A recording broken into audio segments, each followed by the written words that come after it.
ఈ సభ రాజకీయాల కోసరం కాదు, ఓట్ల కోసరం కాదు, ఎన్నికలు కూడా లేవు. ఇదొక బాధ్యత కలిగిన ప్రభుత్వం, జవాబుదారీ ఉండే ప్రభుత్వం, ఇచ్చిన మాట నెరవేర్చిన ప్రభుత్వాన్ని చెప్పడానికి అనంతపురానికి వచ్చావని చెప్పి కూడా నేను మీకు తెలియజేస్తున్నా. సూపర్ 6 హామీని సూపర్ హిట్ చేశామని చెప్పేందుకు వచ్చాం. మీ ఆశీర్వాదం, మీ భాగస్వామ్యం కోసం ఇక్కడికి వచ్చామని నేను మీకు తెలియజేస్తున్నా. ఇప్పుడే కేశవ్ గారు చెప్పారు, బాధ్యత అంటే నేపాల్లో ఆందోళన జరుగుతున్నాయి.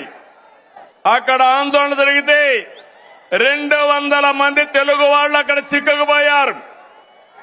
ఆ సమయంలో ఎవరైతే హెచ్ఆర్ మినిస్టర్ ఉన్నాడో లోకేష్ గారిని రియల్ టైం గవర్నెన్స్ లో ఉండి మానిటర్ చేయమని ఆదేశాలు ఇచ్చాను. ఇది జవాబుదారీతనం అవునా కాదా అని మిమ్మల్ని అడుగుతున్నా. సంక్షేమం అంటే ఓట్ల రాజకీయం కాదు. సంక్షేమం అంటే తాత్కాలిక అవసరాల్ని తీర్చడం కూడా కాదు. సంక్షేమం అంటే పేదల జీవితాలు మారాలి.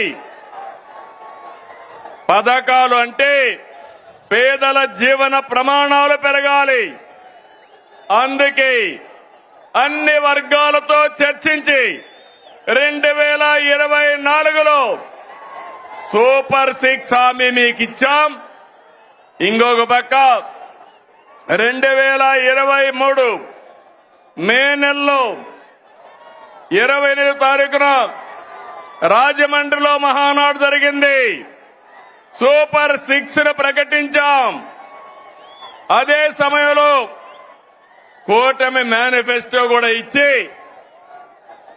మేమందరం కూడా సమిష్టిగా కష్టపడి ఇవన్నీ కూడా నెరవేర్చడానికి ముందుకు పోతున్నాం.